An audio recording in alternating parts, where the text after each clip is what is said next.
நெல்லை மாவட்டத்தில் உள்ள அறிவியல் மையத்தில் வெடிகுண்டு தடுப்பு பிரிவு போலீசார் அதிரடி சோதனையில் இறங்கியிருக்கின்றனர். முழு விவரங்களை செய்தியாளர் ராமசுந்தரத்திடம் கேட்கலாம்.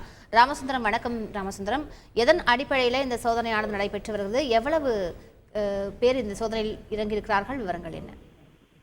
இந்தியாவில் உள்ள அறிவியல் மையங்களின் தலைமையகமாக இருக்கக்கூடிய இந்த கல்கத்தா மாநிலத்தில் அமைந்திருக்கக்கூடிய அந்த அறிவியல் மைய தலைமையகத்திற்கு மின்னஞ்சல் மூலம் வெடிகுண்டு மிரட்டல் ஒரு தகவல் வந்திருக்கிறது. இதன் அடிப்படையில் அவர்கள் அளித்த புகாரின் அடிப்படையில் தமிழகத்தில் நாடு முழுவதும் உள்ள 26 மத்திய அரசின் கட்டுப்பாட்டில் உள்ள அறிவியல் மையங்களிலும் அதிரடி சோதனை வெடிகுண்டு பிரிவு தடுப்பு போலீசார் அதிரடி சோதனையில் ஈடுபட்டிருக்கிறார்கள். தமிழகத்தில் அமைந்திருக்கக்கூடிய மத்திய அரசின் கட்டுப்பாட்டுக்கு கீழ் இருக்கக்கூடிய ஒரே மாவட்ட அறிவியல் மையமான நெல்லை மாவட்டத்தில் இருக்கக்கூடிய இந்த அறிவியல் மையத்திலும் இந்த சோதனையானது தற்போது நடந்து வருகிறது. நெல்லை மாவட்ட வெடிகுண்டு தடுப்பு பிரிவு போலீசார் சோதனையில் ஈடுபட்டிருக்கிறார்கள். மோப்பனாய் வரவழைக்கப்பட்டிருக்கிறது. மோப்பனாய் மற்றும் அந்த வெடிகுண்டு தடுப்பு பிரிவுடைய போலீசார் என அனைவரும் களமிறக்கப்பட்டு மாவட்ட அறிவியல் மையம் முழுவதுமே சோதனையில் ஈடுபட்டிருக்கிறார்கள்.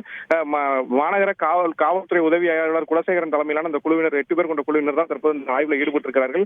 ஏற்கனவே நெல்லை மாவட்டத்தில் பெய்த மழை வெள்ளம் பாதிப்பு காரணமாக மாவட்ட அறிவியல் மையத்தில் பொதுமக்கள் அனுமதி கடந்த 17ஆம் தேதி முதல் நிறுத்தி வைக்கப்பட்டிருக்கிறது. தற்போதும் இந்த பொதுமக்கள் அனுமதி இல்லாத நிலையில இந்த சோதனை தற்போது நடைபெற்று வருகிறது. தொடர்ந்து அந்த 8 பேர் கொண்ட குழுவினர் பல்வேறு பகுதிகளில் பல்வேறு கட்டங்களாக ஆய்வு மேற்கொண்டிருக்கிறார்கள். மோப்பனாயும் வரவழைக்கப்பட்டு பல்வேறு பகுதிகளில் இந்த மோப்பனாய் மூலமும் இந்த சோதனையானது தொடர்ந்து நடைபெற்று வருகிறது. முழு விவரங்களுக்கு நன்றி ராமசுந்தரம்.